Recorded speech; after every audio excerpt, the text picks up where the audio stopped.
to the C Team's Lambert House Pride Special Dungeons and Dragons Extravaganza. I am here with an incredible group of people, which we will get to in just a second. Before we get started, I just want to welcome you to this stream because we're supporting a really cool cause. I am delighted to talk to you about Lambert House.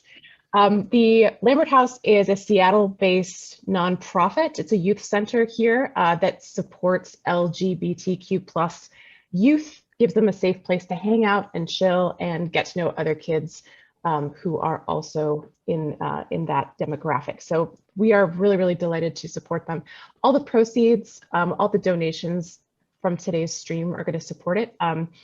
It helps them develop leadership skills, social skills, life skills. You can learn all about it at lamberthouse.org. And these are the ways in which your contributions are going to support Lambert House today. Linked in the chat, you'll find all of this information. You can donate directly at the PayPal link, which is tied to this stream. You can share with your Twitch bits. And all of the proceeds from the following items are going to support Lambert House as well, which is the Penny Arcade Pride pin set on the Penny Arcade store, the Wizards of the Coast Pride shirt, which you'll see all of us rocking in various configurations. And for the first 2 weeks of launch, the Idle Champions Rainbow Flump Familiar Pack, featuring the new Familiar Prism, which is incredible. Yeah, so thank you so much again for watching this. Donate generously. Let's get them bits flying around. And with that, I'm going to introduce you to our players today. And I will start with Tristan Falcone. Tristan, would you please introduce yourself with your pronouns, the character you're playing, and their pronouns? Thank you. Hello. Thank you, Kate. You're so welcome, Tris. Okay. I'm Tristan Falcone, and my pronouns are they, them. I play Walnut Dawn Grass, the Wood Elf Druid. She, her. Wow. It really came stumbling out, but I got there. We got there. Next, Jeremy Crawford, would you please introduce yourself? Yes, hi, I'm Jeremy. I am the principal rules designer of D&D. I go by he, him usually, but I'm actually gender fluid and am fine with any pronouns. And I'm playing Vi today, and she is she, her. What's Vi's racing class for those who may not know? Vi is a gnome artificer who some of our viewers, I'm sure, have seen in Acquisitions Incorporated. And she runs a multiverse spanning business called The Fixers. It'll be great. So happy to play with Vi. AJ, could you introduce yourself and your character for us? Of course. My name is AJ Lamarck. My pronouns are he, him. And I'm playing a first-time character today called Maddie Evil. She is a human town crier in a ye old town who just comments on anything and everything, whether it's important or not. Love that. That's gonna come up, I think, a lot today. Omega, could you please introduce yourself and your character? Of course. Hi, my name is Omega Jones, also known as the Critical Bard. I'm a professional actor and vocalist. He, they pronouns. Still a thing to say. And today I'll be playing Cymax Grimshaw. He is a reborn satyr warlock, the Archfey. He is a musician by trade, but he kind of does what he wants when he wants now. Love that. And last but certainly not least, Anthony, please introduce yourself and your character. My name is Anthony Rapp. My pronouns are he, him, and I'm playing Vendrix, who's a tiefling bard of the College of Whispers. Ooh, nice. And his pronouns are he, him. Excellent. Thank you. Thank you. Okay. Before we get started, we have yet more business. Tris, could you please tell the kind people at home about the giveaways? Yes. All right, so everyone in chat is going to be given an Idle Champions Electrum chest with the in-game code Lambert House. Otherwise, donations between cheering, PayPal, and pins will count towards the donation meter. Each time the donation meter is filled, get active in chat, and you might win one of the following gifts: an Elderwood Academy keychain spellbook, a Wizards D&D Progress Pride Bag, an Idol Champions unlock of Champion Walnut, including the stay-at-home walnut skin and other in-game goodies, and an unreleased Elderwood Academy Master Tome. Yeah. So make sure you get active in chat every time that donation meter is filled, and you, yes, you will certainly win a prize. Okay, you guys all get dice? You got character sheets? We're good to go? All right, let's do this. So we open at a little inn in the town of Red Larch in Faerun. Now this inn is known to some, not to others. It is called the Drawn and Courtier, and it is the headquarters of the local branch of Acquisitions Incorporated. Acquisitions Incorporated being a kind of business with, I think, sometimes less than reputable quests and shenanigans that are associated with it, but on the level. We're here. It's I'd say just after sunrise, very, very early. The townspeople are starting to open their windows. The smell of fresh bread is everywhere. But one individual who is not yet awake is a wood elf, I think, sleeping in a kind of a sloppy configuration. Maybe you are sleeping. I know you trance usually, Walnut. But you had a rough night. Can you please tell me what it is that happened to you last night that you got up to? Oh, great. I was going to ask you, what was the rough thing that happened to me? Please tell me. We can work together on this. Okay, so I'm going to say, because she's an elf, so she trances, that she was just trancing, like kind of sloppily on the floor, face down, in like a passed out position, but you know, still an elf, so still very graceful. But last night, oh, what was she doing? Was it joyful? Does it matter? Is it really spicy? I think it was like joyful for Walnut, you know? Right. Oh, she took a moonlit stroll along a creek and like saw some interesting night bugs. Oh, yeah, no, she was using a little summoned flame to douse for spider eyes. She just wanted to see a lot of cool night spiders. Nice. And maybe is it fair to say that like some of these night spiders, some of this dowsing, like maybe she stumbled upon some like interesting moss growing on the side of a tree. Oh yeah, well it's like it's cascading, right? Like like first there's the spider, and then there's the moss, and then there's the tree, and then there's the squirrel within the tree. You got to wake him up and tell him about the moss. Does he know he lives near it, and how to take care of it properly? It's the whole thing. It was a rough night. Okay, that sounds exhausting. You got at some point this squirrel, this moss, everything sort of like it got brewed into a tea. You drank the tea and you ended up face down on the floor at the Drawn and Courtier. So now the rest of you, I am delighted to announce you have just rolled up to the Drawn and Courtier in, I think, kind of a sick cart, like a nice carriage, like the Lambo of carts, because you have been paid handsomely for what is about to happen. You know exactly where you're going.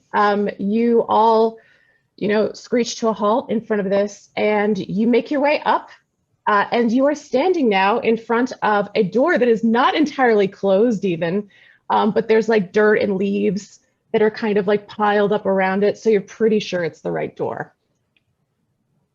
What would you like to do? Is this the one? Is this the one we're supposed to be dealing with? This lump of dirty elven whatever? No, let's not be rude. I'm sure. Is it rude to tell the truth? Sometimes, actually, yes. All right, well. Hello? Nothing. I stroll in. I'm a little gnome, but my My hair is beehived this morning, looking fabulous. Mm. I'm already halfway through my first cigarette. Mm-hmm. Oh, honey, you must have had a night. I think, little nut, it's time for you to wake up, my dear. And I lean over and I blow some of my cinnamon smelling smoke into her face. Mm. You would think it would be the cinnamon smoke, but instead it's just the stress of hearing Vi's whole, and there's a cat, the stress of hearing Vi's whole like candor that she's awake and she doesn't know where she is. She's very disoriented, and there's strange people, and there's people she doesn't expect. And somehow, even though there was, maybe the tea, she's a little hazy on what last night was. So it's just like a true pig pen moment of dirt and crime and leaves. Love it. As Okay. Walnut is waking up, Maddie takes this opportunity to ring the little town crier bell that she carries on her at all time, very loudly in the room, and says, "Hear ye, hear ye! I think she's up. I think you up? You're up. Yeah." Oh my God. That's Sorry, that was. She just puts down a bell. I was like, "I've made a faux pas. I've done a social. All right." Just puts down the bell by her side and looks a bit ashamed. I've done a social bad. Honey, that is a lovely bell. But if you ever do that again, please warn me, because I have the best earplugs. And I really could have used them in my ears before you did that. As someone who understands music very well, that was not. What sort of musical instrument do you play? You see the panpipes that are next to that are attached to my little belt. I go, I am connected to music in all ways. You may be a bard, but I know music like the back of my tongue. But that's not the point. Do you know how to play a little bongo? The question isn't, can I play it? Can I play it correctly? And then I'll just look over at Walnut. Get up, please. Now, Walnut, you've never seen any of these people in your life except for Vi. And so it is a little alarming, maybe not the most alarming day you've ever had. However, I will say one of the things that's unusual is that Vendrix, you suddenly remember that you have a letter on your person, and it's from one Brahma Luthier. And would you please read the contents of this letter? And I'm reading it out loud to Walnut. Oh, yes. Yes. Dearest Walnut, this is why, well, just Walnut, can you hear? Do you need to clean the dirt out of your ears, or can you hear? No, I can. You're Thank right you. in front of me. Dearest Okay. Walnut, it's me, your wife. Because we were married on a day you don't remember, apparently. Before I write a song about this that will echo down through the generations and make the name Walnut synonymous with anniversary forgetting, you've got two choices. Is there more? Oh, there we go. Yes. 1, invent chronomancy and go back to yesterday, which was our anniversary. Or 2, you can undertake a sweeping quest to make it up to me. I'm going to suggest you do the second one because the first one isn't real. Yeah, yours currently, Brahma Luthier. I think that might be of interest to you, Walnut. Something tells me. Okay, well, I have so many questions as to why you have a letter from my wife, but like starting from the top, anniversaries are, and I hate to think what you're going to say, but they're a yearly thing. Is that what we're going for here? Yeah. You should consider yourself lucky to have an anniversary. A. B. Yes, they're yearly. So While Walnut processes this, let me give you guys a little bit of background. You are all co-workers of Brahma Luthier. Brahma Luthier is a celebrated bard known throughout the realms, not only for her incredible prowess with the lute, but also her prowess with the lute as a weapon, for it is a war lute and she is deadly. She's very frightening. She is an elf, she's beautiful. She happens to be married to our resident elf here. And usually she can be found all over the Forgotten Realms, but I think all of you know her from her biggest gigs in Waterdeep. Mm-hmm. You have probably played in bands with her, perhaps. Perhaps you have done trade with her, but she knows that she can count on the group of the four of you to make Walnut's next hour and change a living hell.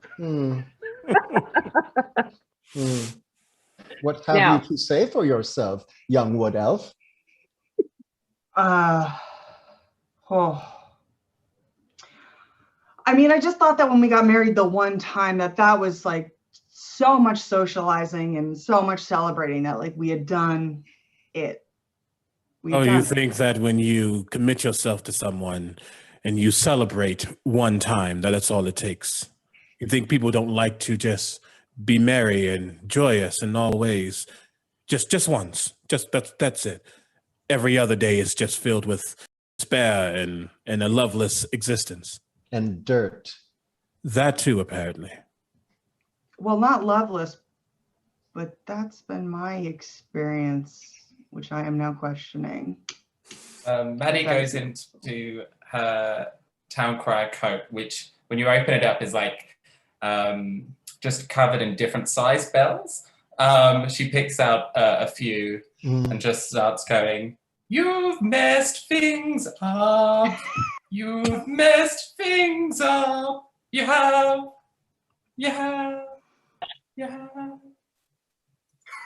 Just puts them back like nothing's happened. Helpful. It's barely even dawn, Walnut. This is rough. Okay.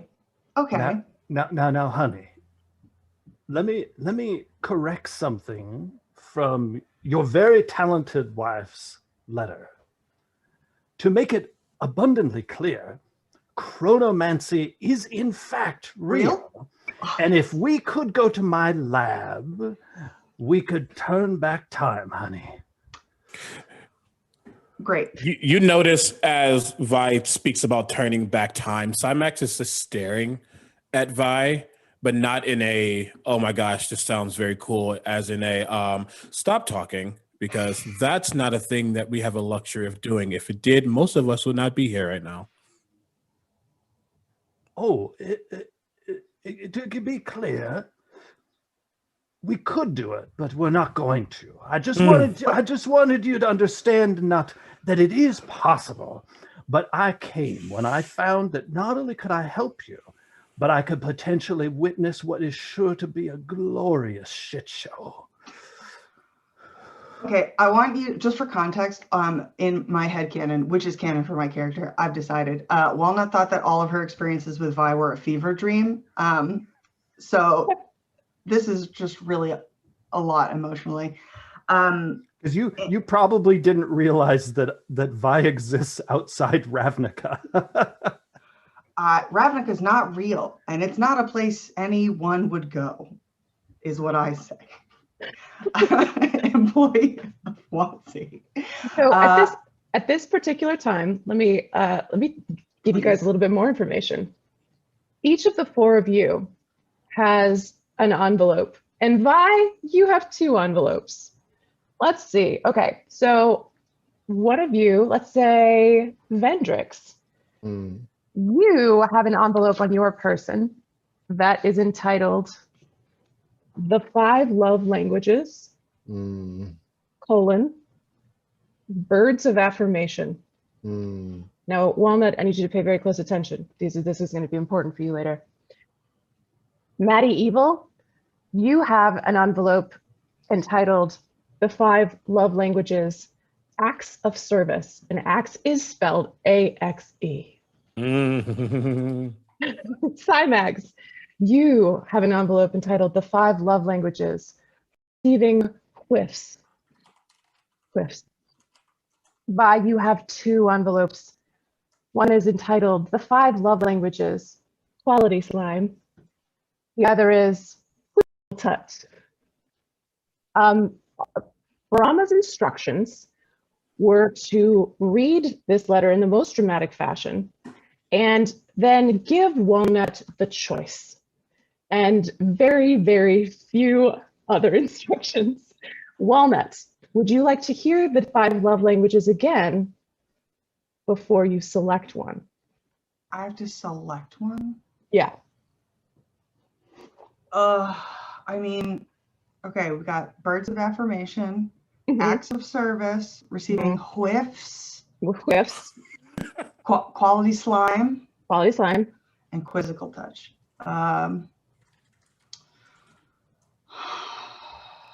Well, I mean, there's things to like about all of them, especially the slime one, and we will get into that later privately.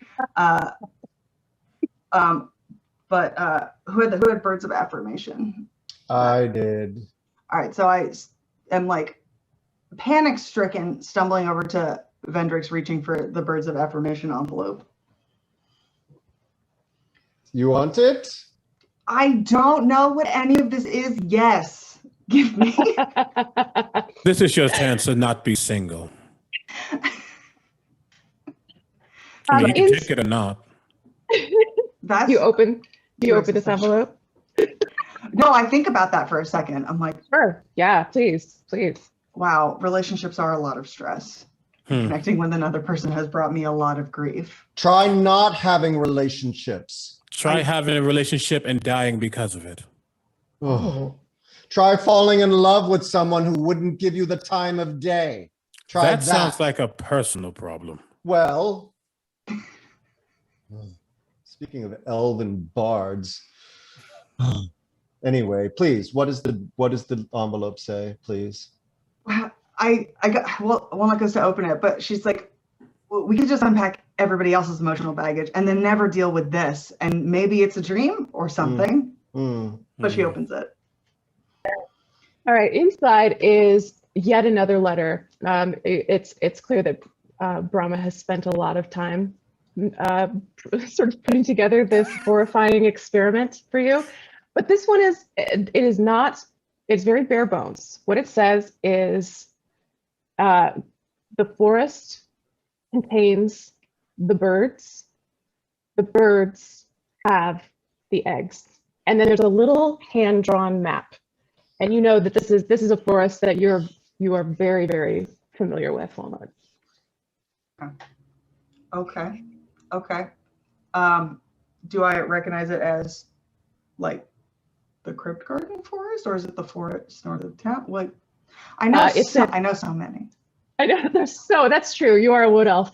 This is the forest just north of town. This is an easy jaunt from Red Larch. Okay. So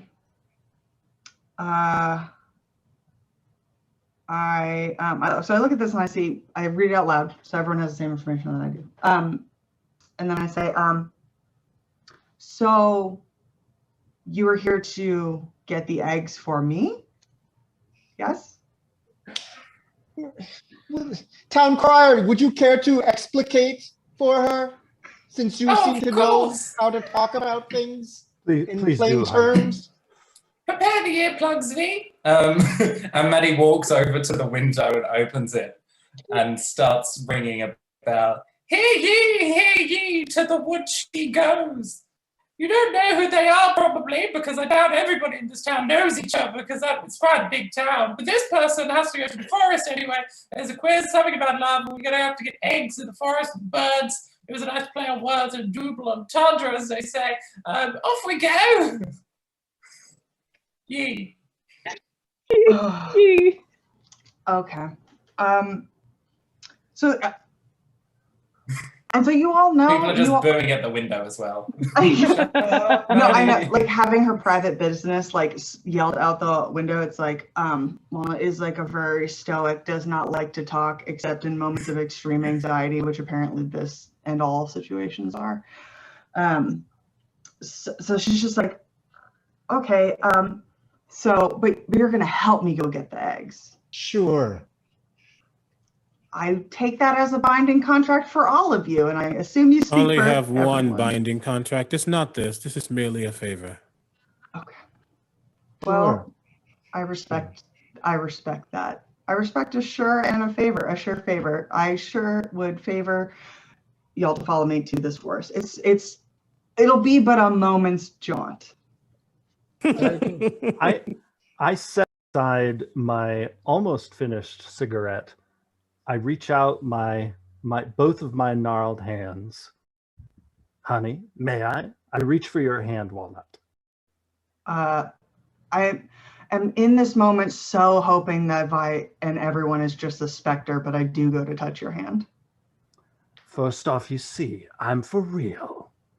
No. But I know this is a really tough day for you, honey. I want you to just take a deep breath and keep in mind, this is a chance for you to show Brahma your love, one of the most precious inventions in the multiverse. This is a privilege. I've had one shipwreck of love after another. To have a partner, ooh, delicious. But when you get all anxious today, just remember, if it all goes to shit, we can turn back the clock. Oh, Walnut's like slightly comforted by this, so she goes, I did like it better when I didn't have to show my affection and Brahma just told me how I felt. But I do understand how maybe that is tiresome. A little bit. Oh my God. I can't believe I forgot the anniversary. Why are we not making a bigger deal about this? Let's go. Let's go. Play a nice little tapping rhythm on my little hand drum. My little conga. A good marching cadence. Yes. Busted out. Yes. Yeah. Time is a wasting. So we make our way. Prafa is just opening up the cordio for breakfast. She sees Walnut and a bunch of barred artifice looking MFers, and she's like, yep, that looks about right to me. Y'all make your way to the Red Large Forest. Let's get a check. Who's following the map? Who's looking at the map? If we're going to a forest, I probably will have the map. Hold on, that's a maybe. That's a maybe on that one. No. Wow, we got settled quick on that one. That was a journey. Who wants it? Who wants it? He looked at the map and went, no. And just handed it to whoever's next to him. I got a little inspiration for somebody who wants it. Hello, you're really good at this. You're really good at this. Hello. Nice. Who wants it? I'll follow the map. Very good. There you go. You got inspired. You're inspired. I pull my goggles down so that I can actually read the map. Love it. Now, Jeremy Crawford, lead rules designer of Dungeons and Dragons. Historically, like, maps are kind of all over the place. When you do a map check, do you do like insight? No, you wouldn't do insight. Do you do like nature, perception? What do you use? Survival, you think? Survival would be good, or if I need to figure out some clues on the map, maybe investigation. So I'd say survival or investigation. All right, let me get you know what? I like survival. Give me a wisdom survival check, please, Vi. And Cymax, as the guy, he would have handed the map to Vi. As he did, he just have fun. As he gives you some guidance. Dang. Okay, so Vi, you have advantage and guidance. Is that what I'm hearing? With a little D8 bonus and a D4. Oh, a D8, bonus. a D8 and a D4. Okay, well, geez. All right. Read that map, Vi. Here we go. And I need it because my D20 roll was a 3. Do you have any bonuses for your survival or no? Just +1. You know what's delightful is I can see your rolls now on D&D Beyond. It's never been easier. I can see your shame. Thank you. All right. What was your total, Vi? I got a whopping 13. Okay, just over. So you are able to successfully this one. Thank goodness for these bards. You know what I'm saying? Honeys, it was all you. So you are able to find this honestly pretty rudimentary drawing. Brahma is many things, but not an artist. But it's hard to miss it. Once you're there, you all see exactly what Brahma has intended for you to find. There is one particular tree in the midst of this forest that is, it's been stripped of all of its leaves. The trunk is quite thick and the branches are thick too, but all of the leaves have been removed to craft these massive nests, huge nests. It seems like every branch going up in sort of a spiral pattern. The leaves are green, orange, yellow, all the beautiful colors, and they make for quite beautiful nests. Every single one of these nests has a very large bird sitting in it. And oh no, hold on. I have a whole illustration for this bird. Oh no. You just trust me, it's great. How do I do it? Yeah, look how cute. There we go. Yeah. There we go. Gosh, Yeah, there he is. There he is. Oh no! I'm gonna turn my Zoom background off so you guys can see this. Sorry, Alyssa. Here we're doing it. Everybody vamp. Everybody vamp for a second. Oh, look, there's the bird. There's a bird. Okay, check him out. This is the bird. Each nest has a bird just like this. This is a butterfly for scale. This is a big puffy friend. Big bird. These are big birds. Thank you to Tyler Jacobson for illustrating the big puffy bird. Okay. So yeah, each of these nests, these massive nests, has a bird, and each bird is sitting. You can see how large these eggs are. They're puffing. These birds are quite puffy. There's little eggs, large eggs, but just a little bit of it poking out from almost every single bird as you go up in them, as you see this tree. But there's one bird. There's always one bird. There's one bird is sitting a little lower on the nest, who looks like maybe they don't have an egg at all. And the other birds are kind of chattering. They're all excited. You know, they're loving their life sitting on these eggs. This bird looks like it could use a friend. It's looking a little bit down in the dumps. Does she want me to kill these birds for her? Does it say that? It doesn't say a lot. I'm really going off of what I like her, panache, right? Something tells me you, being the wood elf, could converse with these birds or empathize with these avian creatures. Birds. That would be pretty messed up. If your wife wants you, the druid, to come slaughter these admittedly horrifyingly large birds, I say as a little gnome. They did some horrible things to this tree. Easy come, easy go, circle of life, baby. You're sexy when you talk like that, Nut. Hi, you're a million times my age, I assume. Oh, if you only knew. I rolled. Why did you just roll initiative? Because I'm a million years old. I'm so sorry. I just assumed. Oh, Jesus. Lord. You should know it was a 3. So, okay, I can talk to these birds. So I definitely want to meet a horrible societal outcast. Definitely want to talk to the bird that does not have an egg. Okay. And so I look around at the group and I go like, what should we say? I'll translate. I am pretty sure we are not here to be your teachers. I'm pretty sure we're here to make sure you do what you need to do to make sure your wife doesn't leave you. We've established I have a question. How do birds keep warm when it's cold outside? I've always wondered, because in summer they seem fun, but then it gets cold, and I'm like, feathers. I'd like to know if they're insulated.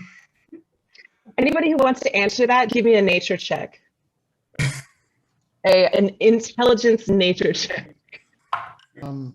12. Okay. 15 right. for me.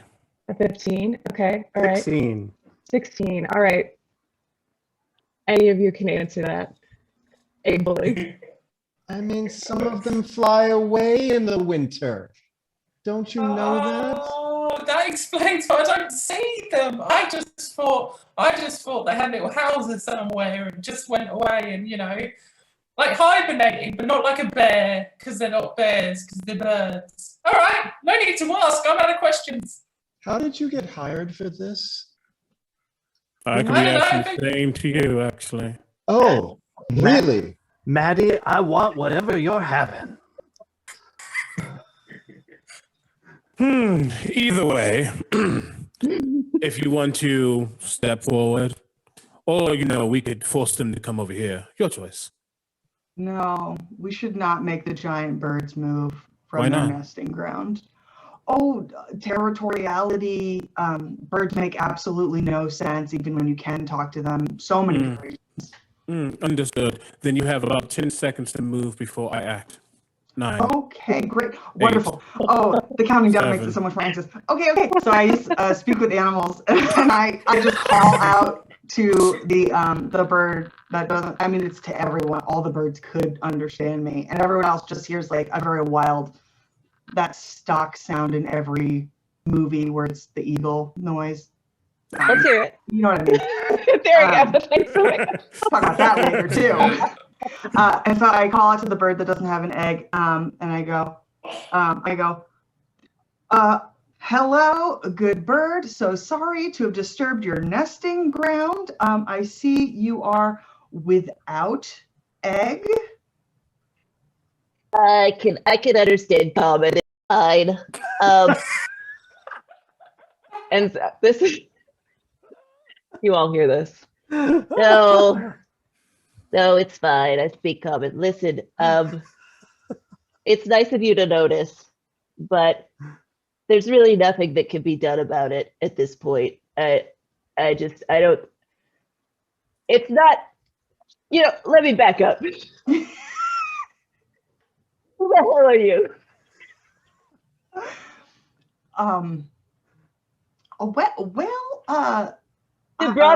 Did Brahma send you?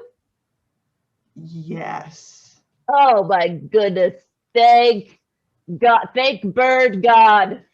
I'm so glad. She said she was gonna send somebody. All right. Things are not going great.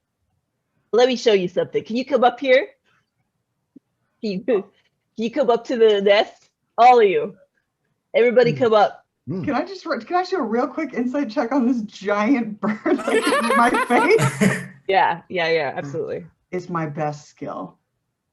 Dang it. 19. Hey. Okay, here are the things that insight check teaches you. Definitely a bird.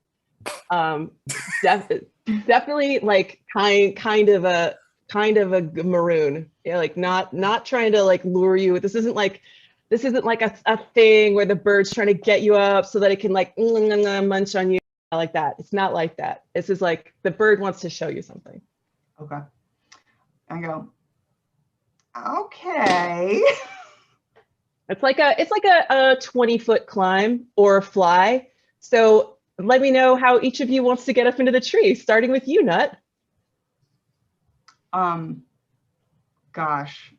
Well, I don't want to be another type of bird and risk offending this bird. And I don't want to be anything delicious, so I will turn into a tiny little weasel and just like spiral climb up the tree. Do you get like advantage on acrobatics? On being totally cool because I'm a stoat? Yes. Listen, I don't know if stoats can climb trees. Is that a thing? You'd know. It's a weasel. Do weasel climb tree? Yeah. It's a mustelid. I'm just going to keep saying things to you until I actually look. I'm like pretty sure a weasel can climb a tree. I'm like pretty sure. No, all right. They can. Oh, Okay, all right. I get a +0 to athletics. Hey, now you can just climb the tree. Sweet Wheezy. All right. Who would like to ascend up to this nest next? I got a little misty step. Ooh, you love to see that. Hey! Wow. Very good. Very flashy. You just hear the dramatics. Is it athletics or acrobatics to climb up a tree? You tell me, bud. What do you sell me on it?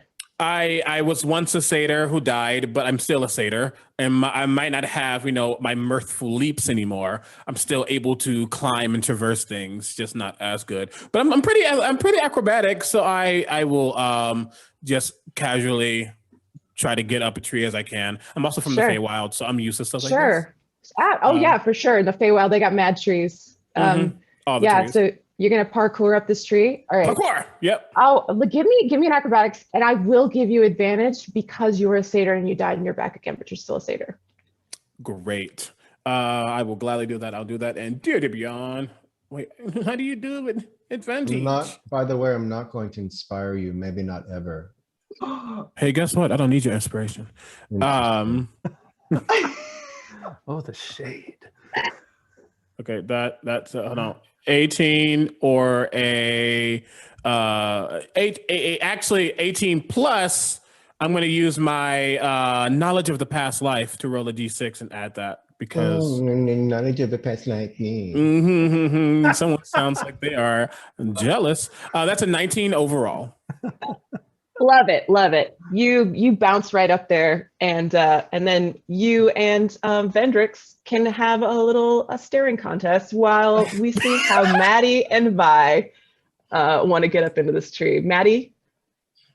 Maddie's just staring, she's got her hands on her hips and she's just kind of looking up. And she's looking down the tree and she's looking up again. She's like, and then she gets some of the bells out from her coat and whacks them into the tree. And PlayStation 1, Tomb Raider, Lara Croft could swing around on those things. That's what Maddie is attempting to do with the handles of bells as she goes up the tree. Incredible.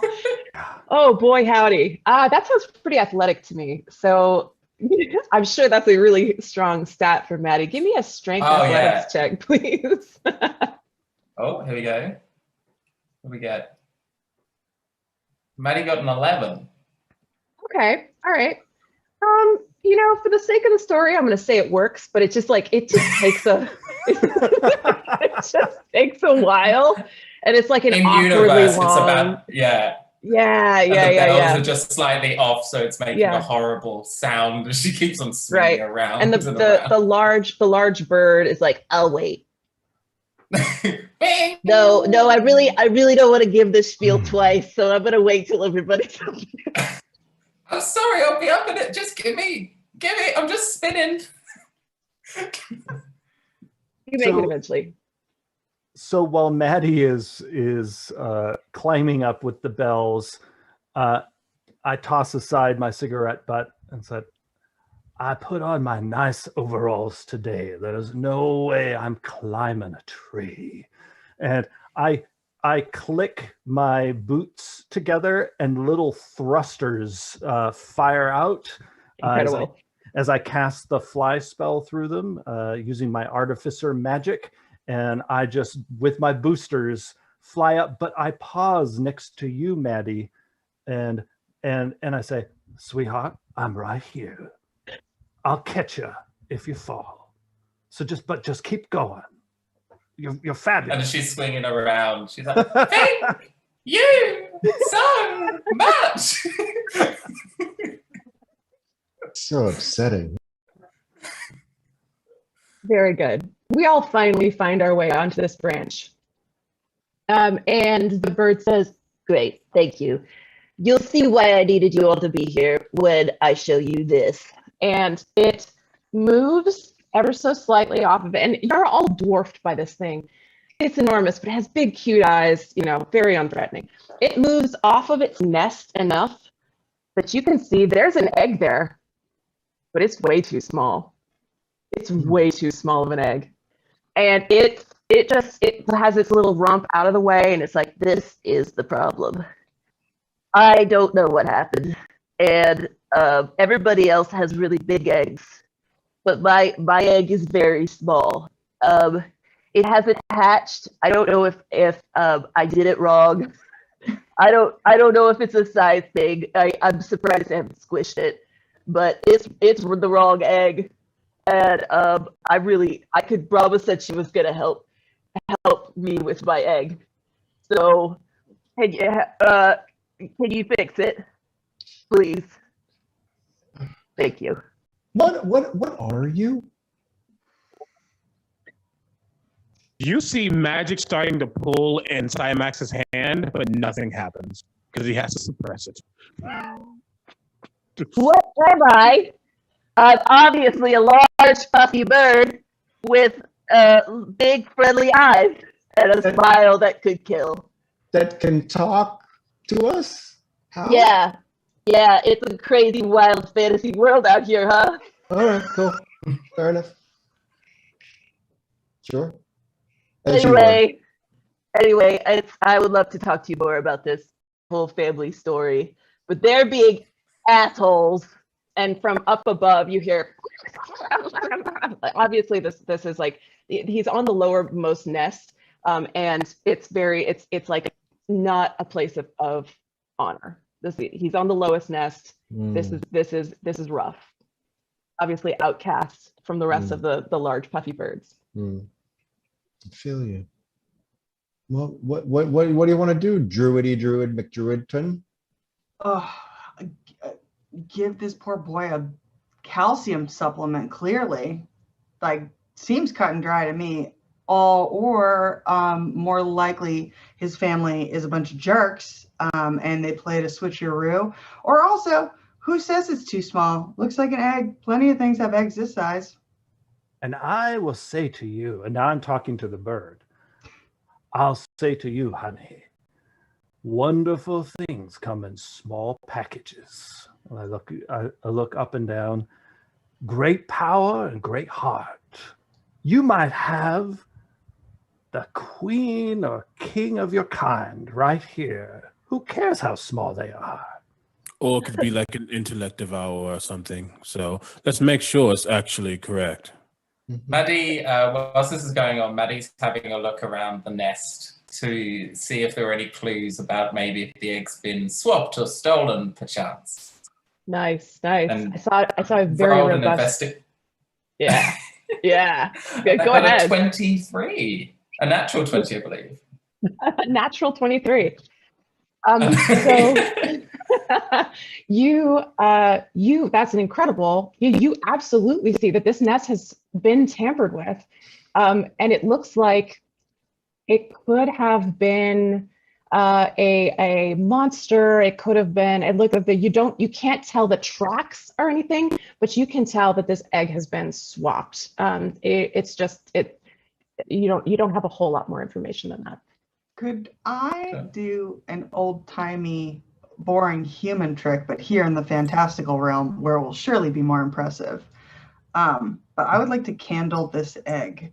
So I'm going to use my little my produce flame. How big is the egg? Like softball size? Yeah, sure. Whatever you said. Whatever you want. So I'm going to grab the egg, produce flame, and then just very quickly, but you slowly turn it over the flame so you can see the contents within. Do I see? Love that for you. A creepy soon-to-be bird or a creepy soon-to-be something else? Okay, great. Love it. Can you please give me a nature check? Little inspiration. Delightful.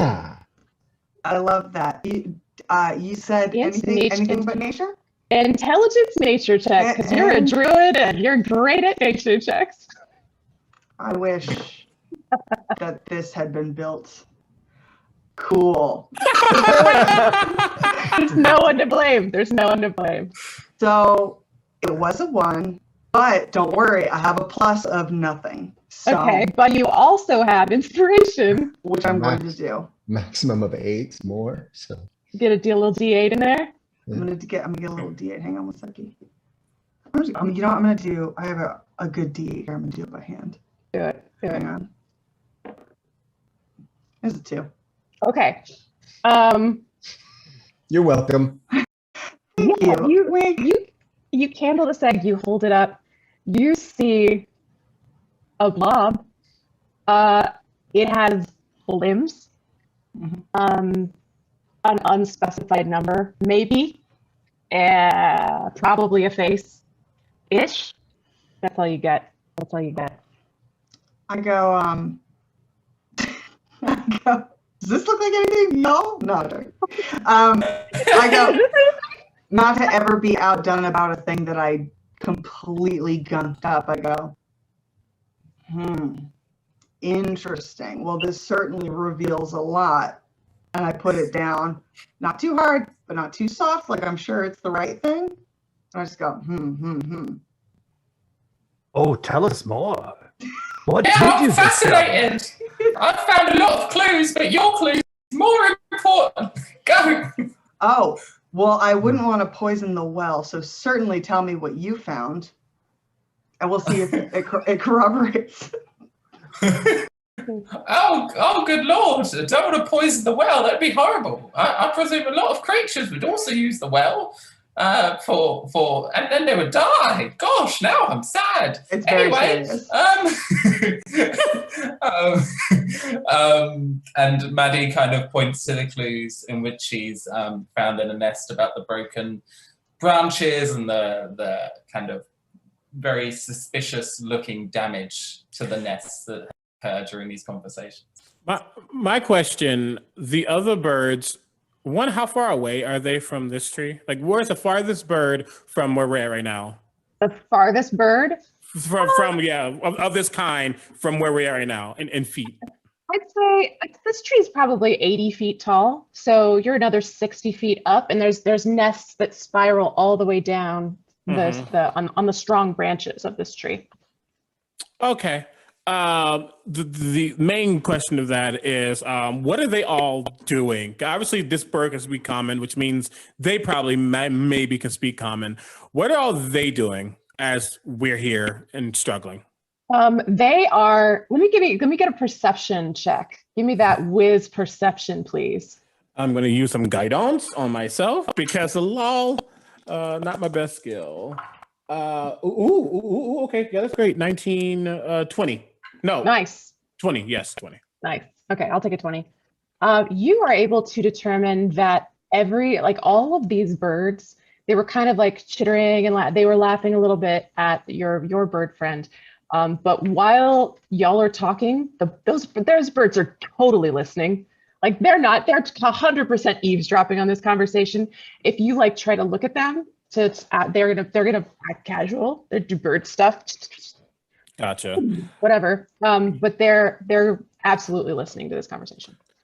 Oh, and he'll just say, and he'll say it in Sylvan just naturally, and he'll say, "I'll be right back."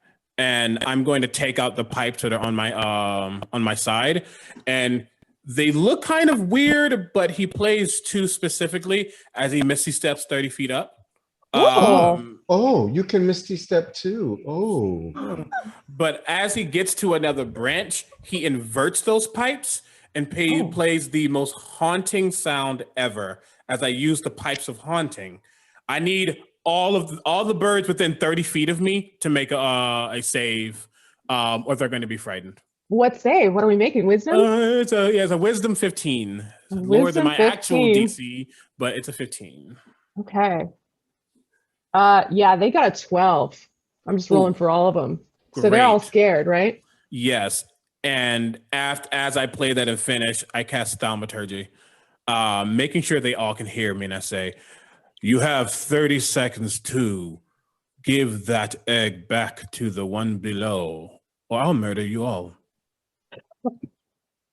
Cymax really likes to count, and it is terrifying. I say to no one. Wow. This is getting far more exciting than I expected.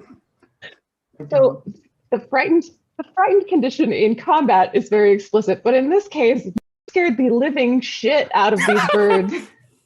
At least half of them actually take a dump, and then the rest of them fly off. Every single bird is now gone, like sucking it out. Yeah, they with a flutter. an incredible flutter of huge wings, and their big, beautiful, sad eyes are looking back at you. They have to abandon their eggs. They know that they're going to come back. But yeah, the threat proved too strong, and they are now gone. That was really effective.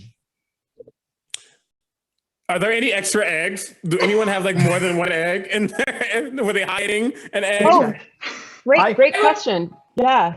Go ahead. They were probably just cold. That's why they flew away. I learned that recently. I with my thrusters still blasting from my little boots, I fly up next to Cymax and I start scanning the nest to see if there's an extra egg somewhere. Okay, great.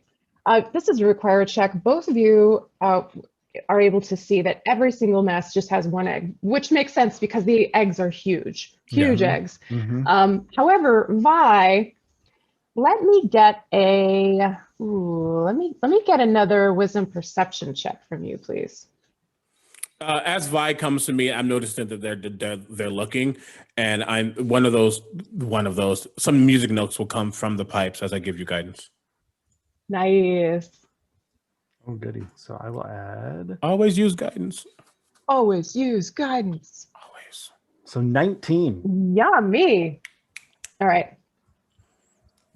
Vi, you are from Ravnica, more of a city gal, maybe. But even you can see that there are some extremely unusual tracks that are leading out from the base of this tree off into the woods. And it just seems like maybe that has something to do with this quest. From your high vantage point, you can see where they lead as well. And they seem to stop. There's like a cavern that's got a bunch of straw sort of piled around the outside. You're able to see that all from where you're flying. Look at those tracks. This looks like a clue. You see that? Match the. Oh, go ahead. Well, I was going to say, did they match the tracks that Maddie saw in the nest? They just might. They just might. It's totally possible. Now, Walnut, this is your day, so I'm not going to tell you what to do. I'm just going to putt around here in the sky and let me know if you need my help. But there are tracks down there. I'm going to tell you. I don't to know. follow You the might want to tracks, follow Walnut. the tracks. I'm going to follow the tracks, Walnut. I prefer when a strong-willed woman tells me what to do, but in this case, I'm desperate and I will take your advice. Thank you. You're welcome. However, I do have my doubts about my own abilities. I'm not saying this out loud. Maybe I am. No, I'm saying it out loud. I do have doubts about what I found in that egg, and it seems like it's been tampered with. I am going to take this egg in case it hatches into anything weird while we're gone. That would be unfortunate. Would you like me to safeguard it, honey? Yeah, I don't want to carry this thing. Who knows what's in it? I'll do it, because if it turns out to be some nasty little thing, I'll blow the hell out of it. I would love to see you make an omelet out of whatever's in here, unless it's a tiny bird that is also this kind of bird. Then I'll nurture it, or at least give it to somebody who will. There we go. And we're agreed. All right, so we have to clamber out of this tree, which I'm hoping we do so gracefully.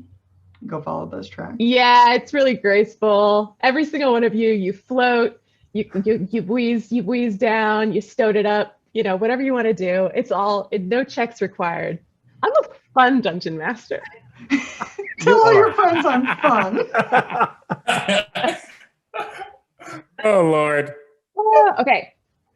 So you're going to just follow these tracks? You're not going to like look at them first, or just going to go? Look at them. I had to get up to them. I want to do a survival check. I would love for you to do a survival check. Give me that whizzy survival. Oh my God. These fake fantasy dice are haunted and they're not rolling or balanced correctly.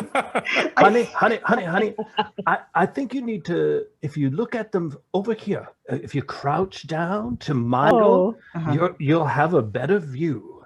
And then I wink at you. And in this, I use my flash of genius and you get +4 to your roll. Hell yeah. God. I'm suddenly like, wow, not only do I see these better, but I see so many more things in my life so clearly, and I can't wait to act on. And it's gone, but I did get a 15. Nice. Nice. All right, I'll take it. Okay, so you see, let's see, the footprints that are leading away from this are large, very large footprints. Like a five-toed creature. There's claw marks at the on the ends of the toes, and it clearly it seems to walk on its back two legs. It's not a bird. It's not a bird because they would fly. They would walk. That's Could true. it be? Oh, it's not a coach because the coach has wings. I'm just spitballing ideas. Not a fish because they need water in the sea.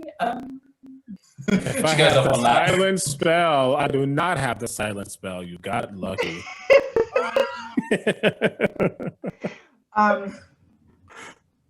Yeah, I was caught between, what makes sense for my character to think and what monsters does Kate think are funny?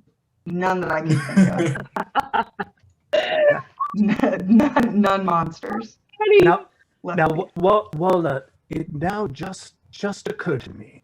I was so looking forward to seeing you. I might have been too trusting on this assignment. Are we sure this was Brahma? Are we actually all being led to our death in this cave? That is absolutely a Brahma thing to do or not do. And so I have no choice but to err on do it, even though there's no way for me to know if yesterday was my anniversary or not.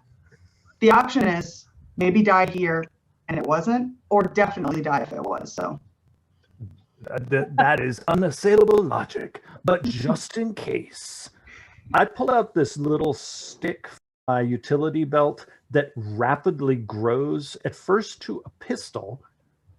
I then turn a little dial on the side of it, and then it expands into a shotgun. All right, honey, now we can go in the cave. This quest, if I had a gun. What's the relative size of the shotgun to your little body? Yes. The shotgun is as tall as I am. Yeah. Yeah. Important and practical. We love to see it. We love to see it. Yeah.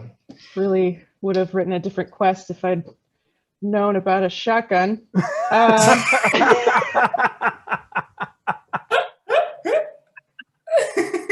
we got this. We got this. All right. Okay, so you would like to proceed I would. to the cave surrounded with hay? Excellent. Okay, you proceed. Everybody give me a I want everybody to give me a wisdom perception check. I assume that you're all trying to like hear what's going on in and around this cave. Nat 20 for a 25. Dang. 26. Excellent. 17. 17. Love it. 8. Nice. I like that. 25. Yeah. My one good roll when it doesn't matter. Jeez Louise. All right. All of you except for Cymax are able to. Is doing him. He's in his own land right now. You can tell that he's listening to something in his head, something that his patron is trying to tell him, and he's just trying to block it out right now. Like he's like haunted from having died and then come back. No, you know it happens. Cool, great. It happens. Whatever. Okay, so y'all hear from within this cave what can best be described as horrifying snufflings, snufflings, scratchings, occasional like maybe some like animalistic moaning. It's not great. It's not the worst if that's what you're into, but it's not great. So it sounds like Vendrix is singing. Got it. Okay. Multiple, or one? It's hard to tell. Unclear. It could just be one. There's a lot of sounds coming out. All right. Well, all right, nature girl. You like the critters and the dirt. You wanna lead the way, perhaps? Critters, not monsters. Huh? Not a big, you know. Oh, are you scared? No. Yeah. You want to survive this thing or not? Yeah, I can start giving Vendrix disadvantage for being a butthole. I love it. Honestly, I think getting dunked on is like exactly what Walnut needs. And maybe me, I don't know. This is therapeutic. I need that tough love. Okay. Walnut's like, yes, I am. Yes, okay, you're right. I have. This is a thing. This is a matter of the natural world. That is my steez. I'm gonna take charge here, and just very, very carefully, you know, look at what we're dealing with here. Can I like tiptoe? Can I like stealthily tiptoe ahead? You can. Give me a dexterity stealth check. You're gonna give me love that a 26. tiptoe check. I do love a 26. Thank you. I love that when you guys roll on D&D Beyond, you can't lie to me about what you got. I see it. I see it with my eyes. And that was a nat 26. Okay. So yeah, wait. I can lie to you. It's just less believable.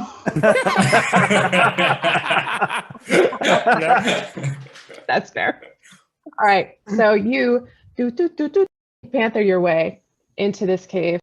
You avoid the piles of straw and leaves that are strewn about, and you get inside, and it takes about a moment for your elf eyes to adjust to the darkness. And what you see is a hulking beast with hard gray skin, and it's got a set of 3 eyes along either side of its giant sort of shovel-shaped head. You see a jaw with large teeth, big, sharp, gnarly ones. And most interestingly, you see it is sort of building a little area around a soft space around a huge egg that looks maybe a lot like the ones that you saw in the tree. Oh my God. These things lay those eggs too. No, I'm joking. Oh, I do think that in my head. I'm like, what are the chances? No, that can't. It's got to be related. All right, so I tiptoe back to the group and I go, well, okay, how big? How big? Large. Size large. Okay, so a large lad. He looms large. A large lad. Okay, so I come back and I go, we have, you know, a creature of some kind to deal with that I don't know what it is. But it does love the egg as if it was their own. I could try to, there are a couple of things I can try to do to it to get rid of it, not to hurt it. I don't have to hurt it. Well, you know, you may be odd, but it's not your show. Firstly, we addendum, you have to deal with it. 2, what is it? You can't just say creature. There's many things out there. So I started describing it, but Walnut came back a little rattled.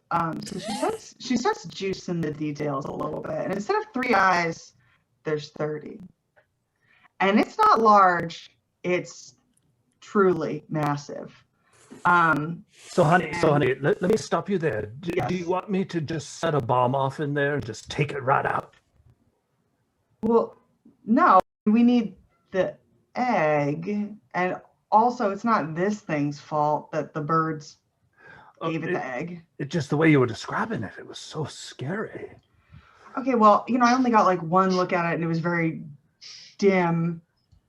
So how about I go in there and I'll take a look. Oh, wait. Vi, I don't think I actually got your name, Vi, right? Yes, I'm Vi, honey. Okay.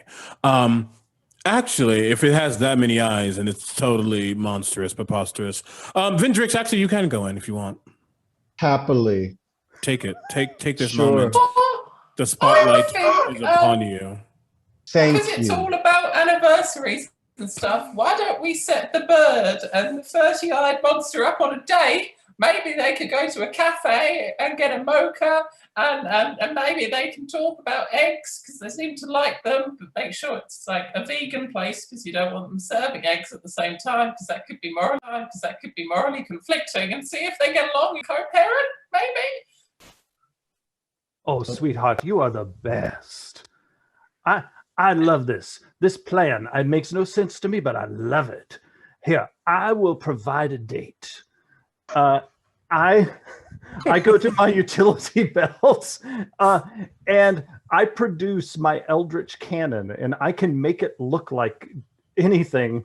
And I make a medium version of what Walnut described. So it's sort of like a like robotic looking thing with like 30 eyes and all of that. And it's there, and I'm like, all right, go in there and woo you a date, I say to my automaton, and it starts marching into the cave. Now, Maddie, you're gonna need to find us a cafe somewhere, because what if this All right. works? All right, Maddie Why starts don't you ringing. go? Why don't you go do that, Maddie? Why don't you go find a cafe? And I'm like, yeah, and it just says like coffee, like 2 thimbles. And it's like, that's pretty much it. So easy. This plan, this requires so much less work than what I was thinking. I love it. You see Cymax, as all this is happening, he gets pulls out his pipes and plays one note. And as he does, a very distinct chuckle, like a satyr fey chuckle, comes out of it. I like has a mage armor on myself because I don't trust this. No, I don't trust this process. All right, dying ones, I'm not dying again for their sins. It's not happening. Well, do you want me to go in or what there? I believe everyone's going in at this point. Okay. But let's let the potential date lead the way. Right. Okay, loving this. So this horrifying medium-sized version of what Walnut described. D&D Beyond has reminded me that it is small. Oh, it is small. Okay, great. Even know it even better. Small size version of what Walnut has described, which again, can't stress enough, not accurate to what is inside of this cave. Ambulates into the cave while all of you watch, I presume. Vi, I'm not sure how you control this thing. Is it like an RC car? What are we talking here? I give it commands. Yeah, so I Okay. Yeah. Okay. Just So you heading tell it, go snag yourself a date. All right, great. Okay, so here's what you hear, all of you. The little monster ambulates in. The howling, the snuffling, the scratching stops for a moment. And what you hear next is like a beautiful song of a whale. Like,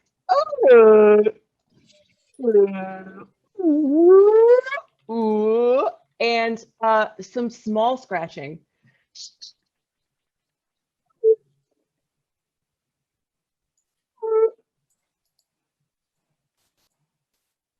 Does it sound like anything? Is there a way to see if this Right. sounds at all familiar or?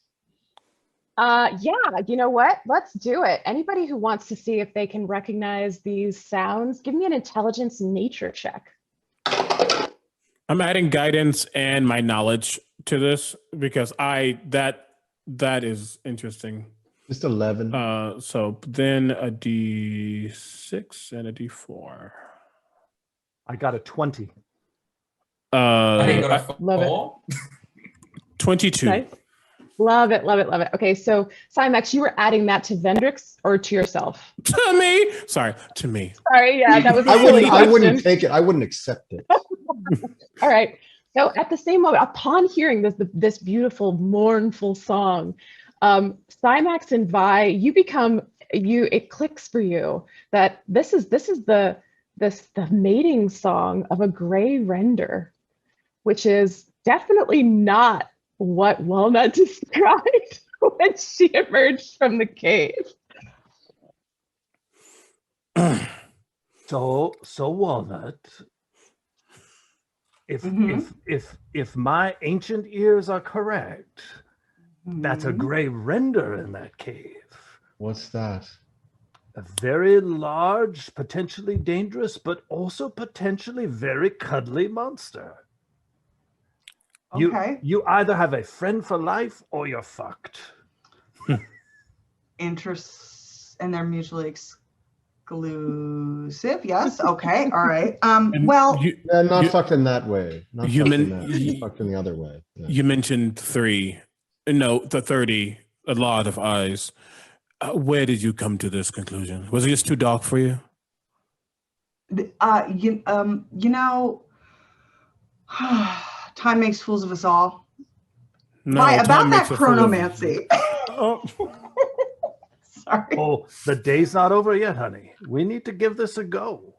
Plus, we might have just seeded true love for this gray render. Did you hear Now- that lovely song?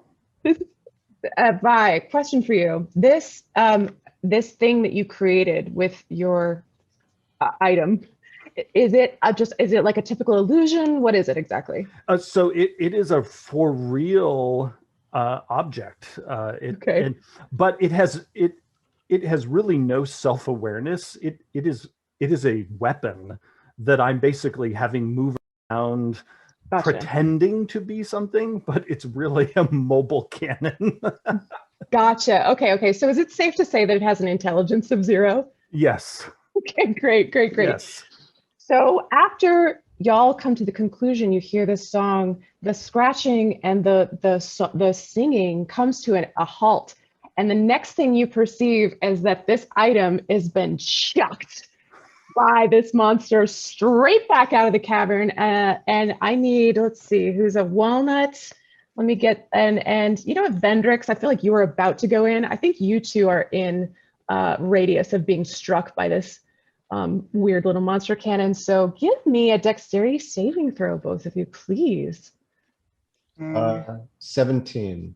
Okay. Oh. 16.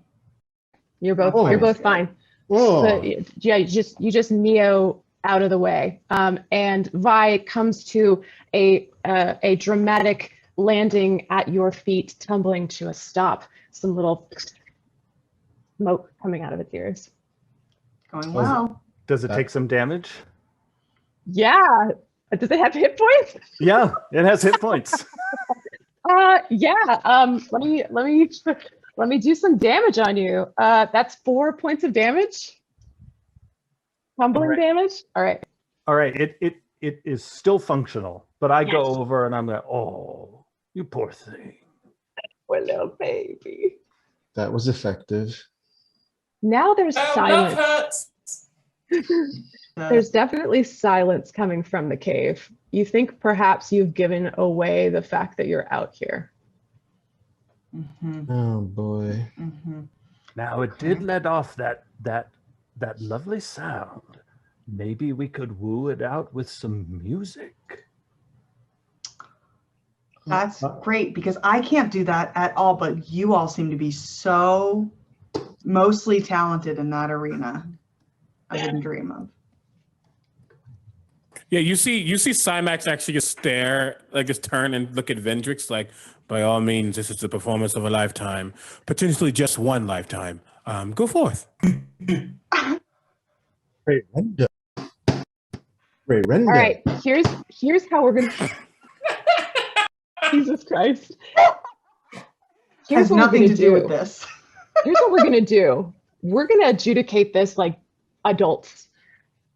I want a performance check from you, Vendrix, and anyone who joins Vendrix in his performance will grant Vendrix a bonus to his performance. And I do need you to be very specific about how you're going to enhance this. So Vendrix, go ahead and give me that performance check. 29. Incredible. Okay.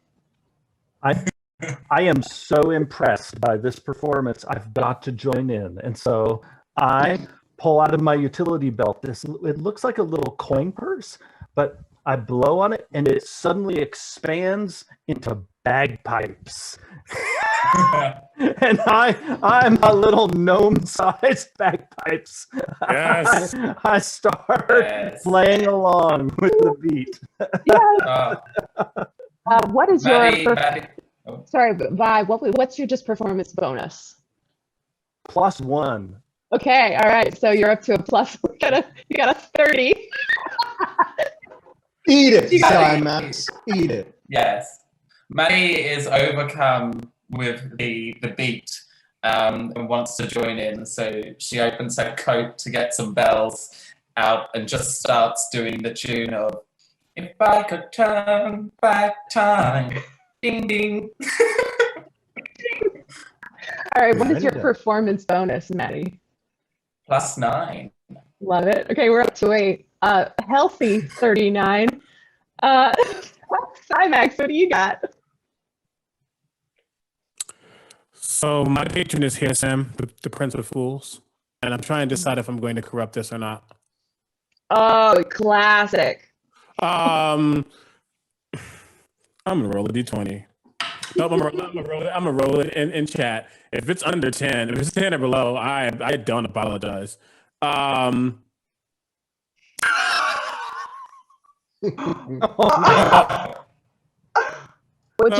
didn't pop up. What'd you roll? A nat 1. Kate loves chaos. I say, this will be fun.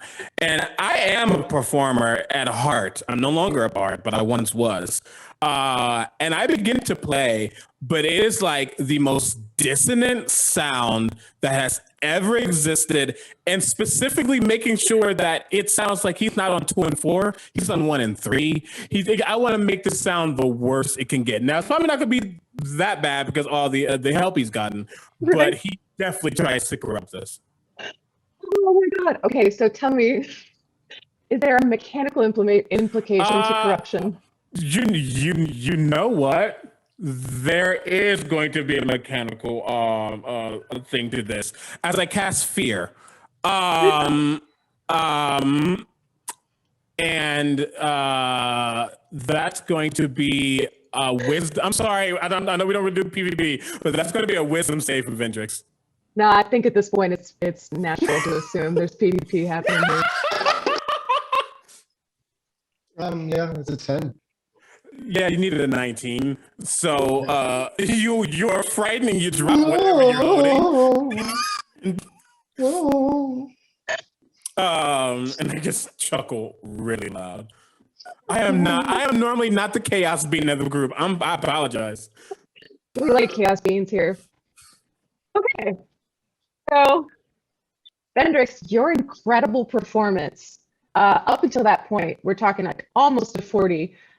This monster had started to creep its way out. So curious. And then at the moment of that corruption and you're getting sad and afraid and dropping your drum, it retreated back into the darkness of the cave. But you do hear the really a real Tim Allen Home Improvement. And then just like the barest little, almost, if you had to guess, Walnut, in your extensive experience as a druid, the scratching sounds you hear, they sound like questions, interrogative scratches. Oh. It may be a little curious about what's going on out here now. Okay, I am going to ask about an action that you can feel free to say no to, and also please consider that having someone that makes rules for D&D should not enter into whatever your decision is for how to use this spell. Don't worry. Okay. My game.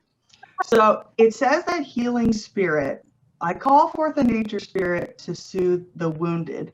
Now, yes, there's physical wounds, but also emotional and wounds in interpersonal relationships. And it can appear as a certain type of creature like a transparent beast or Fae. I know that Cymax is no stranger to the Feywild. So what if just a really cute little owl mirage, little transparent owl mirage just like comes up and it's like, Hey, I know how much Vendrix sucks.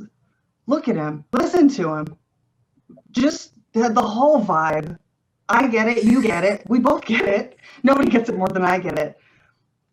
But also, the sooner that this happens, the sooner you can leave, your favor completed, and I can be set free from my whatever prison a healing spirit is from, I assume something terrible. And you can be rid of these people. So, you're free to make your own choices, but I just want you to know. Sure. I'm with you. What language is this Almirage speaking? Oh, well, I'm going to go ahead and say that it's only something that Walnut herself would be able to speak. Mhm. So I'm going to say Sylvan because in her head, that's the fanciest one she knows. Seems like a fancy monster. Okay, well, I love it. jokes on you. This monster doesn't speak any languages, so I was just asking to mess with you. But the sound of the sound, you could see it in the eyes.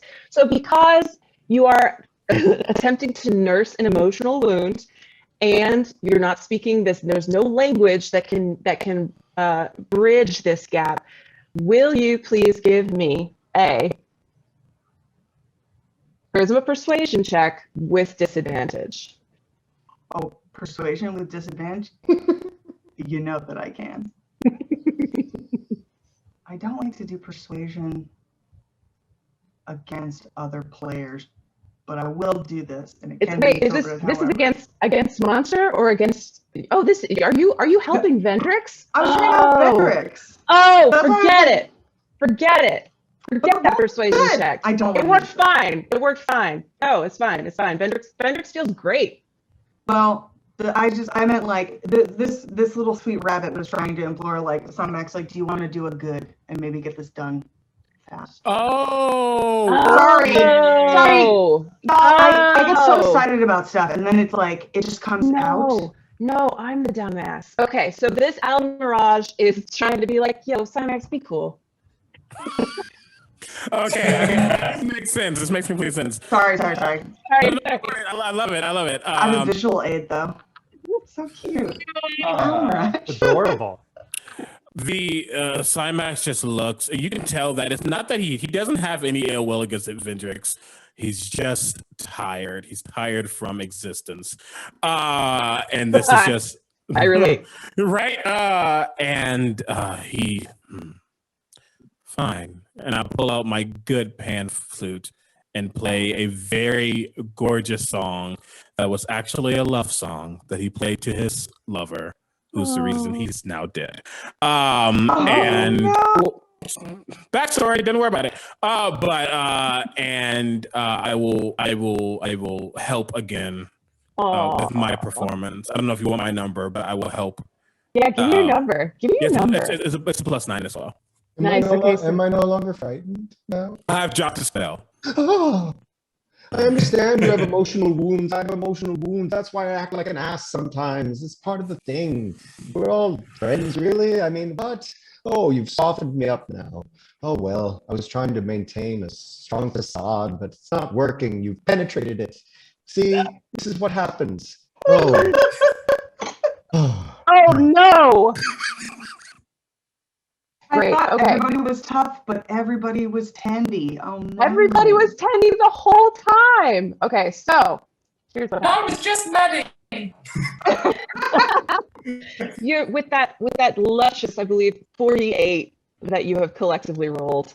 That the gray render that had retreated back into the cave slowly pads back out with this new harmonious love song layer that Cymax has laid upon the top of this already beautiful melody. And the gray render comes out, it's kind of dancing a little bit. Sniff. Those big three. I'll just, you know what? Let me see if I can show you guys. It's in front of your face, yeah. It's this boy. Oh. It's this big gnarly boy. The big gnarly boy comes out. Got a good. Does he have a good sense of smell? Maybe. We'll just say yeah. But it doesn't matter because the thing that it's smelling for easy to find, and it's on Walnut's person.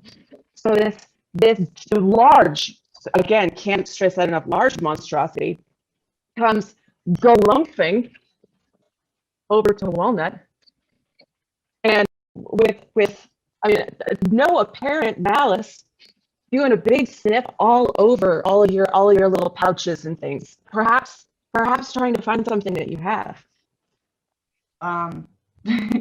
What is it, boy? I go, oh God, oh no. And I just do that thing like when a dog is jumping on you and she's just like, just take whatever you want. In the bag? Is it where did have you wait, was it Vi? Who's got the egg? I should have written that down. I have the egg. Okay. All right. So this monster, this gray render, sniffs your hands. You've touched it, but the smell goes over to Vi. Sniffing all over you, Vi. So large that you like could fit into its mouth, but it again bears you no malice. Just doing a big sniff. Who's a good boy? Who's a good boy? I get out the egg. I still hold on to it gingerly. Is this what you're looking for, boy?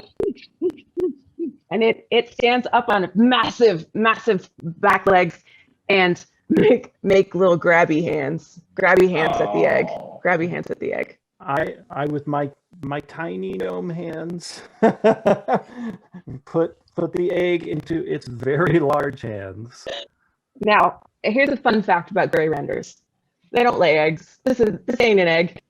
If Walnut had rolled a little higher, maybe she would have found out. But the way that gray renders reproduce is by budding. They just grow a weird growth off of their body, and then it becomes another gray render and runs away. What happened here is that this bud, it snapped off too soon. So this gray render takes this egg, this nasty little budding thing, and then stuffs it right back onto a little cavern, a little dip on its shoulder, and it goes. So it's now got this like half grown other self, and it goes. And then I want to know.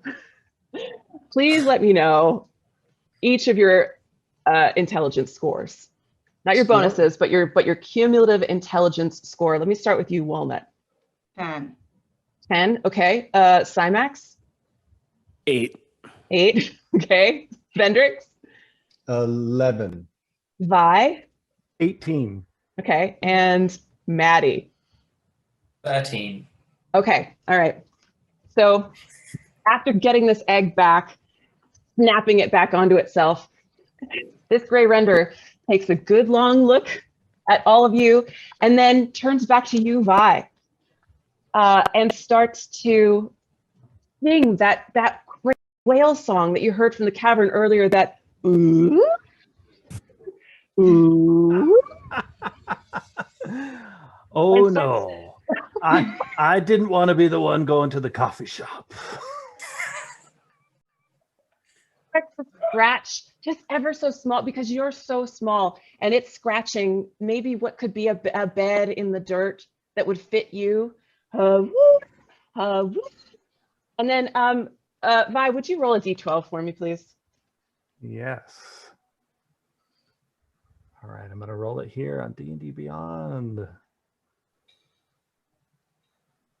9. A 9. Okay, so that quirk on the gray render quirks table is that we'll just go ahead and play it out. Why not? So at this moment, as this the gathering clouds over your day have finally gotten to a point where they are they're gray. Most of it is sheltered by the forest. You don't get too wet. But the sound of the rain pitter-pattering on the leaves is so peaceful, except not to this gray render, who, upon hearing that it has started to rain, stands back on its hind legs and goes, then tries to hide behind you, Vi, and then the howls continue.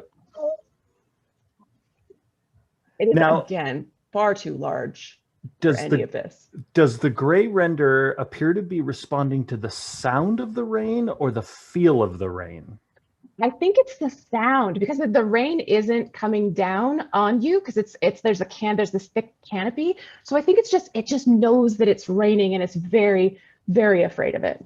All right, I gingerly rub the side of its head. There, boy. There. Just you wait. And I reach into my utility belt, pull out a little cube, almost like a little Rubik's Cube, turn it, and it suddenly, using my magical tinkering, pops into what looks like an old style gramophone. I place it down on the ground, and it starts doing noise canceling of counteracting the sound of the rain right next to the gray render's head. Oh, okay. So this gray render, the howling.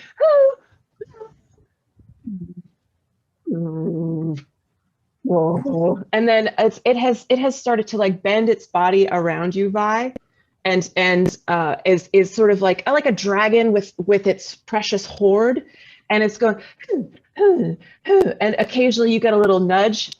Fortunately or unfortunately for you, it is now bonded to you for life. That's what you always wanted. Once it forms the bond, the render serves its master in all things. You're welcome. Well, I had no idea I was going to find a new friend today. But it's love. Don't you worry, I say, petting the gray render. We'll find a wonderful den for you and a job back at home. I love to collect creatures to work for. Gray renders have a pouch in their body. Can Vi use it as a locomotion creature as well, like a mount? Do they have a pouch? Don't they? I mean, this one does. I'm glad you because asked. I said it. Thank you. Do not weigh in an official capacity because they do. You know what? I just looked, and yeah, this one has a little pouch in its belly. In fact, this gray render that is curled around you protectively, by one of the things it's now doing is trying to scoop you ever so gently into its little belly pouch. All right, gently now, gently. I'm delicate. I'm not as resilient as I used to be, but I'll ride around. It looks so proud. While this is happening, is the big egg is still there? Big egg's still there. Yeah, and I say we probably should get this back to its little mother, father. I don't want to assume. Not so little, but yes. And look at this. I already have a job for my new friend. Sweetie, I pat the gray render. Please gently take the egg, and we're going to put it up in that nest. So the gray render, this is going to be tough. Maybe this is something that you can invent a way around with all your tinkering skills, but the gray render doesn't speak common, but it reads your energy. I think you're Have a great time. Walnut. I know you might be dirty, you might be a little weird, but I think you're also cool. You're inspired. Ooh. I feel inspired. You know what? I just need a little positivity, right? It's all, and I'm going to do a good job with this egg. And I produce flame again, and I candle the egg again. And I also step over and I say, I'm only here because you and your wife and I go way back. Luckily, I might like you too. Might. That was a lowercase might with a undercase, strike underneath might, and I guess give you guidance. I love it. Take that. Well, it's like, I understand. I hate most everyone too. Mm-hmm. Especially everyone here. Everyone. Valid. Okay. So I'm gonna roll. What did you want me to do? What was it? I think last time we did an int nature check. So with all of your now, give me. Do you have better animal handling than you have nature? I do, and what a great role that would be to do. Let's do it. Do you want to do animal handling? Because I would love to do last something time that it wasn't an animal, but maybe this time it is. I would love to do something that I have a bonus on. All right. And the do power that. of friendship. I'm fueled. So 17, and then what's guidance? A D8 and a D4. You all are so smart. 17 plus 8 Yummy. plus 6, and my raging dyscalculia. Who knows? That could be any number. Even a good one. Even a good one. Dyscalculia is a new one for me. I like that. Yeah, it's plenty. In fact, you produce flame, correct? So I do. this egg immediately starts to hatch in your hands. Little hatchy eggy. And what pokes out is the beak, a dark beak, and a crest, a noble crest upon the head, a blue to black sort of gradient ombre effect. And as soon as this baby bird pops out and sees you, it immediately says, I'm so happy. I meet you. This is I Is it speaking common? yeah. It is a uniquely talented type of Stellar's Jay. Yes. Which who knows why Stellar's Jays are in Faerun? They're just East Coast Blue Jays, just like, kind of like dipped in Sharpie, I guess. Yeah. So this is a baby version. It's the baby. A baby Stellar's Jay has just popped out and is clearly already familiar with you. And that can really only mean one thing. Yes. That I hate it. And I go, I just like, I'm immediately over it. And I'm just like, what?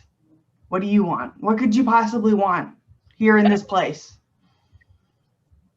To be delivered to Bravo-Ludier. And you will do it immediately.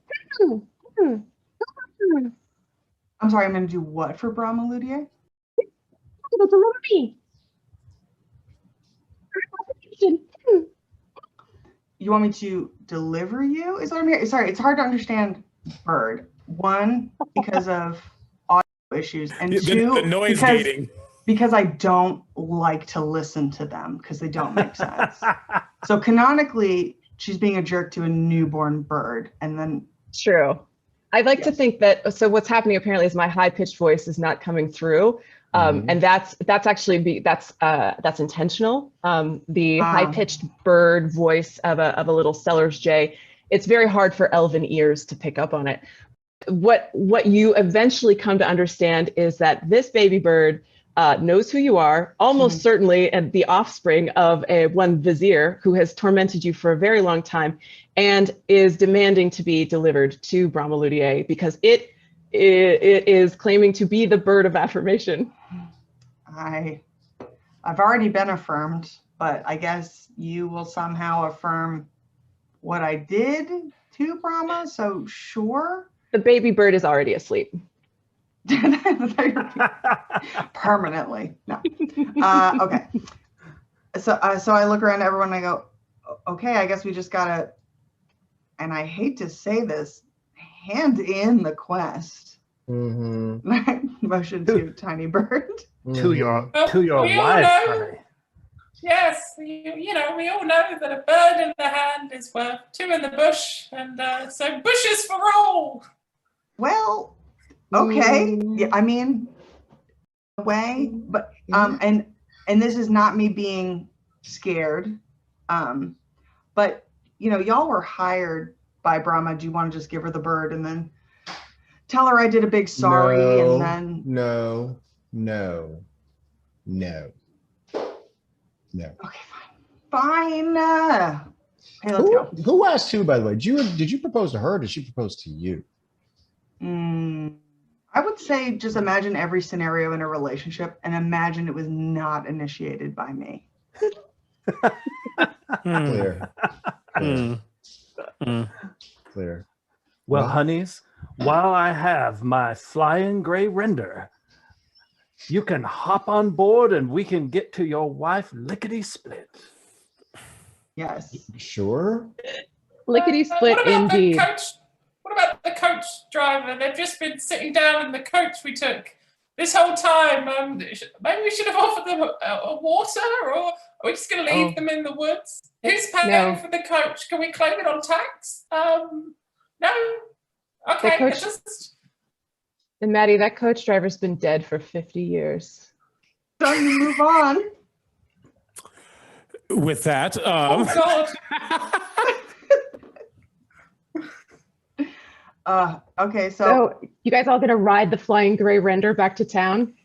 Yes, of course. I guess there's plenty of room.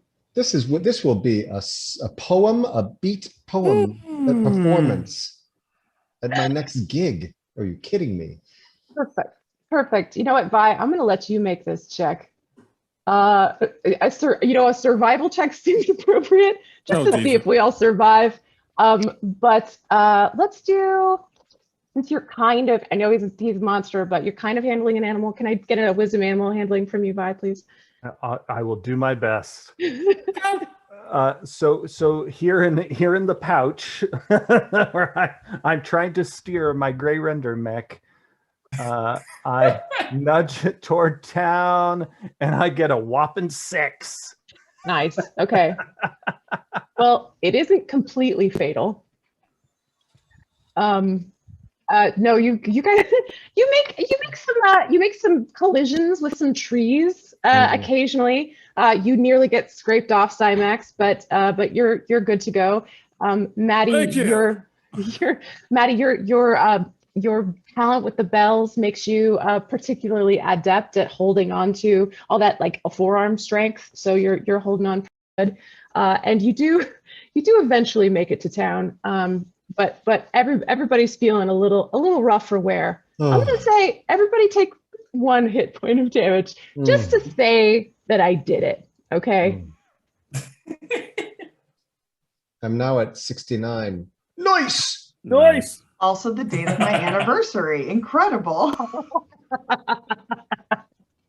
March 69th. What? Okay. So yeah, oh my God, it is. Oh my God. It's 6/9. Sorry, I just got it. I just got it. That is today's date. Okay. Anyway, so you get back to town. You're I think it's safe to say the 5 of you are bonded for life through many toils, many troubles. I'm happy to announce that Petey successfully hatched its egg, and another giant puffball was probably kind of a shit to its family, was successfully birthed.